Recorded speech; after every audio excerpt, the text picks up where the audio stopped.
4 years, I watched my mother take the time at recess to review, go on home visits in the afternoon, buy combs and brushes and peanut butter and crackers to put in her desk drawer for kids that needed to eat, and a washcloth and some soap for the kids who didn't smell so good. See, it's hard to teach kids who stink. And kids can be cruel. And so she kept those things in her desk, and years later, after she retired, I watched some of those same kids come through and say to her, you know, Miss Walker, you made a difference in my life. You made it work for me. You made me feel like I was somebody when I knew at the bottom I wasn't. And I want you to just see what I've become. And when my mama died 2 years ago at 92, there were so many former students at her funeral. It brought tears to my eyes, not because she was gone, but because she left a legacy of relationships that could never disappear. Can we stand to have more relationships? Absolutely. Will you like all your children?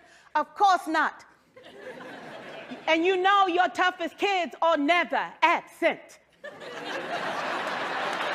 Never. You won't like them all, and the tough ones show up for a reason. It's the connection, it's the relationships. And while you won't like them all, the key is they can never, ever know it.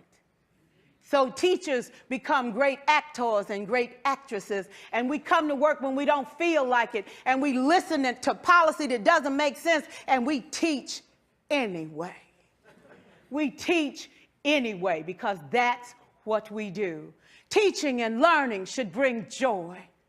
How powerful would our world be if we had kids who were not afraid to take risks, who were not afraid to think, and who had a champion? Every child deserves a champion, an adult who will never give up on them, who understands the power of connection and insists that they become the best that they can possibly be. Is this job tough? You betcha. Oh God, you betcha. But it is not impossible. We can do this. We're educators. We're born to make a difference. Thank you so much. In any given typical school, on any given typical day, I mean, we serve kids a hot meal. We put Band-Aids on boo-boos.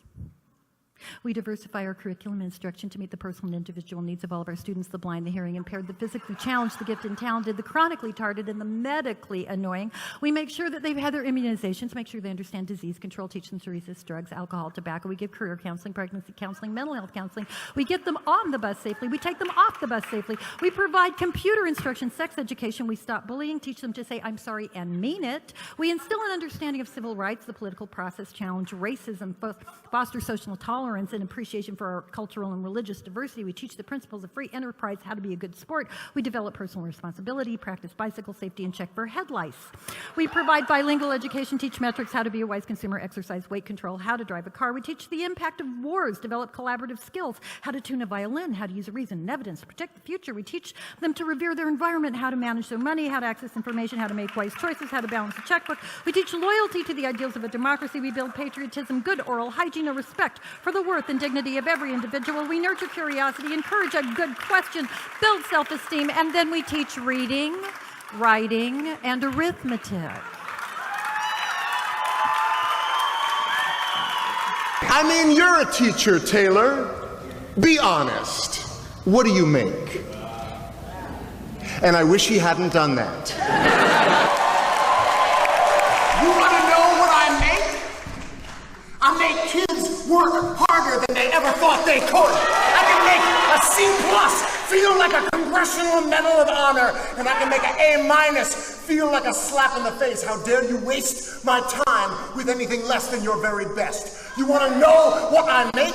I make kids sit through 40 minutes of study hall in absolute silence. No, you cannot work in groups. No, you can't ask a question. So put your hand down. Why won't I let you go to the bathroom? Because you're bored and you don't really have to go, do you? You want to know what I make? I make parents tremble in fear when I call home at around dinner time. Hi, this is Mr. Molly. I hope I haven't called at a bad time. I just wanted to talk to you about something that your son did today. He said, Leave the kid alone. I still cry sometimes, don't you? And it was the noblest act of courage that I have ever seen. I make parents see their children for who they are and who they can be. You want to know what I make? I make kids question. I make them criticize. I make them apologize and mean it. I make them write, and then I make them read. I make them spell definitely beautiful, definitely beautiful, definitely beautiful, over and over again until they will never misspell either one of those words again.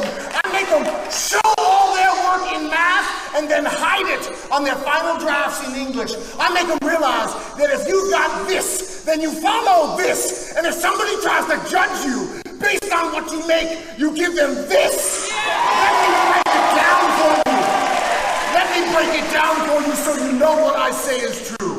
I make a goddamn difference. Now what about you?